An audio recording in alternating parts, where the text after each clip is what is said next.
This is Granny Maggie from Granny Magic, as always, honoring your magic. I wanted to start by talking a little bit about psychic senses. Why would I talk about psychic senses? I am aware that we all have spiritual gifts that play an important part in our development. Sometimes I have actually seen people go to great lengths to ignore their spiritual gifts, to repress them because they can't control them, because in some way they find them frightening. There's just a long list of reasons. And occasionally I've seen people become physically ill from ignoring these gifts and the information the gifts are trying to provide them. So I want to briefly go over the main kinds of gifts that you might have. So the first one on the list is clairvoyance. And clairvoyance is what's popularly thought of as being psychic. And it's a psychic kind of a vision. You see spirits and spiritual things as if they were corporal, as if they were material. So this is people who see, what they call ghosts or spirits. It can be other kinds of seeing. There are people who actually see lights. They see things, places they haven't necessarily been, as in remote viewing. There's a lot that this can encompass, but clairvoyance is one of the ones we think of first. And if people don't have that, sometimes they say to me, I don't even know that I'm psychic. I don't see spirits. You don't need to see spirits to be psychic, by the way. Okay, so clairvoyance. A very common one is clairsentience, which is a kind of psychic perception. You don't know how you know, but you have a gut instinct and you feel it. You walk into a room and you sense and feel the energy.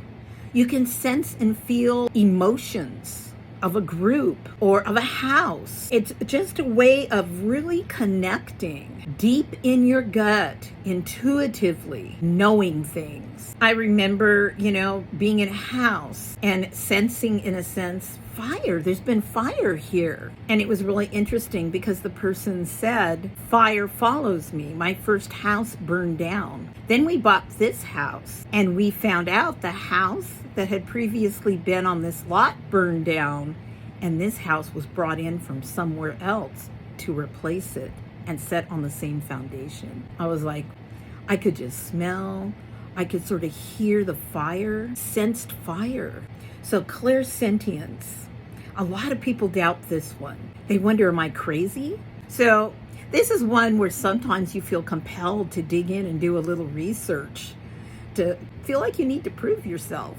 Clairempathy. That's a way of feeling another person's emotions and really taking their feelings and emotions on. And not just, feeling sorry for them or understanding how they feel. Literally feel it. You embody it. So I come across a lot of people who say they have clairempathy, they're empaths, but they don't really understand how deeply that can affect you and what that really means. Every normal person has empathy, let's hope, in varying degrees. To have clairempathy goes far beyond that. I remember the time that I actually felt my finger being sliced off. So literal and so painful. My friend said, what happened? And I said, don't laugh. I just felt my finger being cut off. And then when we got home, the phone rang. And my husband, he called me from the emergency room. He had just sliced part of his finger off and was there, and they were reattaching. So that's clairempathy. Clairaudience, you're hearing things. And we say we're hearing voices or we're hearing music or we're hearing something. And that's the way it's presenting ourselves within our brain. Somebody standing next to us would say, I don't hear anything. Clairaudience, when you hear something, you're hearing it because it's the way your mind is filtering it and presenting it to you. And it's going to make sense to you. You're going to be able to connect it. It's not going to tell you to do negative things or direct you in dangerous ways. Claircognizance, that's just knowing things. This is just out of nowhere. It's in your head. You just know this. That's another one that throws people off, and the people around you don't want to accept. And sometimes you need to do a little research. I was right. That is a true thing that I'm knowing. Then there's clear, I hope I say this right, aliens, scent, clear smelling, discerning smells psychically. It's very common for me to smell tobacco when my grandparents are near, and I can tell you if it's pipe tobacco from a grandfather, and I can tell you if it's my grandma's unfiltered Camel cigarette. I know who's here by what I smell. The last one is clairgustance, and that is psychic tasting. Suddenly you're tasting something familiar, and you can recognize usually what it is. There's nothing there. There's not even a scent to trigger that, but you're tasting it.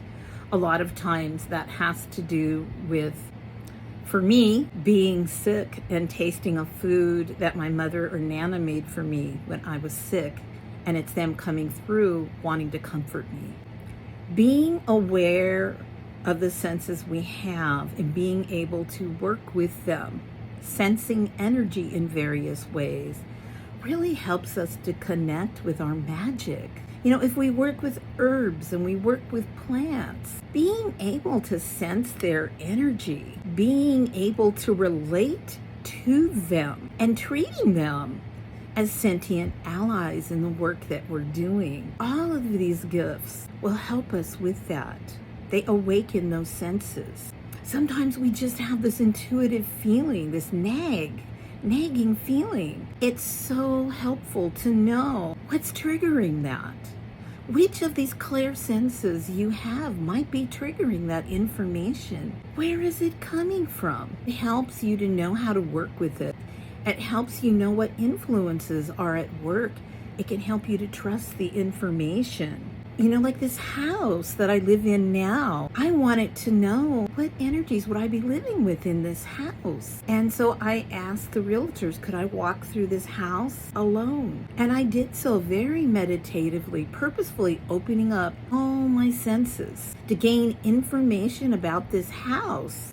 I realized the house was welcoming me. The house would be an ally, and it has been. So there's just, it helps you to set boundaries. Sometimes, where does this feeling come from? Sometimes it's not a good feeling. Well, once you realize where it's coming from, you can usually find a way to put a stop to it, to set a boundary around that gift or around that spirit, around that influence.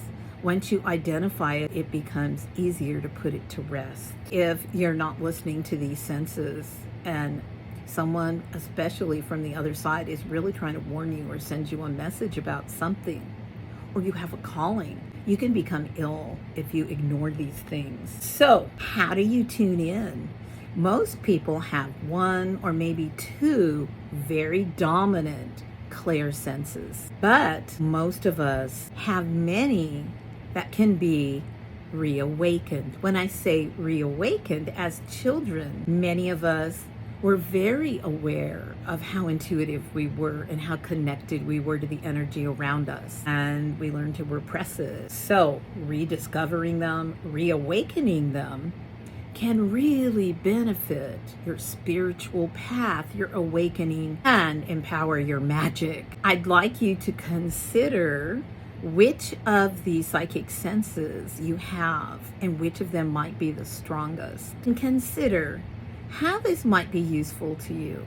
Maybe you're already working with these and you're already aware of them and you've welcomed them, and that's wonderful. Thank you for listening.